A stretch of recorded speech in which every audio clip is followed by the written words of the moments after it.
Ils ont ri quand il a posé la carte noire sur le comptoir. Pas un sourire discret, un vrai rire, assez fort pour faire tourner les têtes. Dans un hôtel de luxe bâti sur le silence et le statut, un employé décida en quelques secondes qu'un homme noir, seul, ne pouvait pas appartenir à ce niveau. Il ne protesta pas, il ne s'expliqua pas, il laissa le manque de respect aller jusqu'au bout.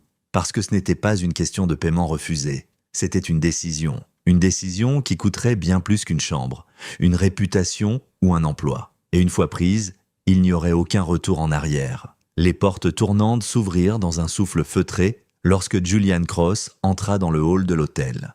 L'espace était conçu pour faire taire les voix et amplifier la confiance. Un lieu où les accords se comprenaient avant même d'être prononcés. Julian s'arrêta, laissant la pièce se stabiliser autour de lui, puis s'avança vers le comptoir. « Bonjour », dit-il.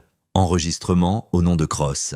Le concierge leva les yeux juste assez longtemps pour prendre une décision. Ses doigts se déplacèrent lentement sur le clavier, comme si le temps lui-même était rationné. « Il n'y a rien ici », dit l'homme. Son ton portait une dureté qui n'avait rien à voir avec la confusion. Julian resta immobile. Cela devrait être répertorié comme une réservation exécutive. Le concierge se pencha en arrière, son regard glissant sur Julian avec un jugement exercé. « Nous aurons besoin d'une garantie pour les frais annexes. Bien sûr, 6 000, ajouta le concierge, assez fort pour que les clients à proximité entendent. Julian glissa la main dans sa veste et posa la carte sur le comptoir. Noir mat, sans marque, assez lourde pour s'imposer sans demander la permission. Le rire éclata, immédiat, brut, sans filtre. Le concierge prit la carte du bout de 2 doigts, l'examinant comme une curiosité. « Vous êtes sérieux ?» dit-il, la faisant tourner entre ses doigts. « Ça ne fonctionne pas, comme dans les films ?»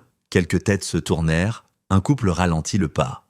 L'instant s'étira, se nourrissant de l'attention. Julian ne réagit pas. « Regardez bien », dit le concierge en tapotant l'écran avec théâtralité. « Ça va être refusé. » Il ne l'avait même pas encore passé. Julian leva la main. « Ce ne sera pas nécessaire. » Le concierge ricana, peu nerveux. « Non », répondit Julian calmement. « J'ai changé d'avis. » Cela fit hésiter le concierge.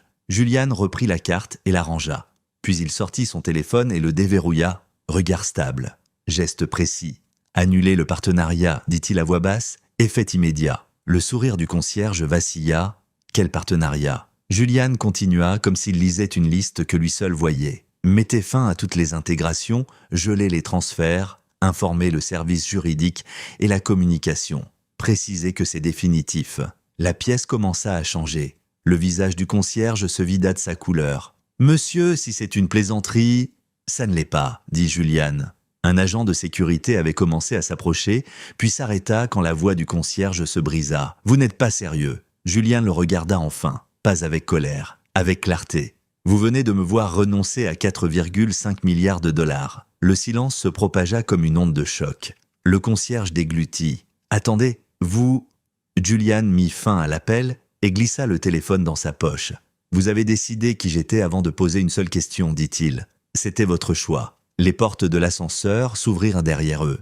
Des dirigeants en sortirent précipitamment, les voix se chevauchant, les téléphones collés aux oreilles. L'un d'eux aperçut Julian et pâlit. « Monsieur Cross » dit-il à bout de souffle. « Il y a eu un malentendu. » Julian secoua la tête une fois. « Non, il y a eu une démonstration. » Le concierge recula, renversant un pot à stylo qui tomba au sol. « Je ne savais pas, murmura-t-il. »« Vous ne vouliez pas savoir » répondit Julian. « Ce n'est pas la même chose. » Le dirigeant regarda le comptoir, puis le concierge, puis Julian. « On peut arranger ça. » L'expression de Julian ne changea pas. « Vous ne pouvez pas. » Un responsable attrapa le concierge par le bras, le tirant sur le côté, des mots sifflés à voix basse. Les clients faisaient semblant de ne pas regarder, tout en regardant quand même. Julian prit sa mallette. Cet accord reposait sur la confiance, dit-il sans s'adresser à quelqu'un en particulier. La confiance ne survit pas au ridicule. Il se dirigea vers la sortie. « S'il vous plaît », dit le dirigeant en le suivant. « Parlons-en à l'étage. » Julian s'arrêta une seule fois. « Pas pour négocier, pour ponctuer. Je ne suis pas venu ici pour être convaincu, dit-il. Je suis venu observer. » Il sortit dans la rue. À l'intérieur, les voix montèrent, les téléphones sonnèrent, les écrans se rafraîchirent avec des chiffres qui n'avaient eu plus de sens.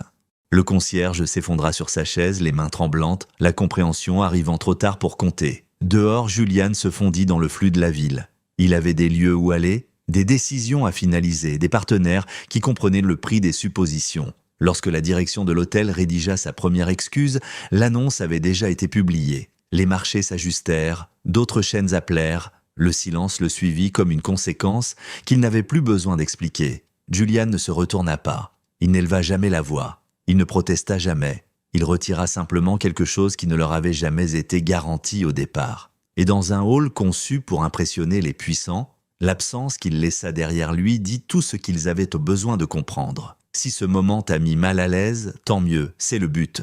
Aime cette vidéo si tu penses que le respect doit précéder les suppositions. Partage-la avec quelqu'un qui comprend le pouvoir silencieux. Dans les commentaires, écris le moment exact où tu as su que la situation était irréversible. Abonne-toi et active les notifications pour plus d'histoires où des décisions silencieuses créent des conséquences qu'aucune excuse ne peut effacer.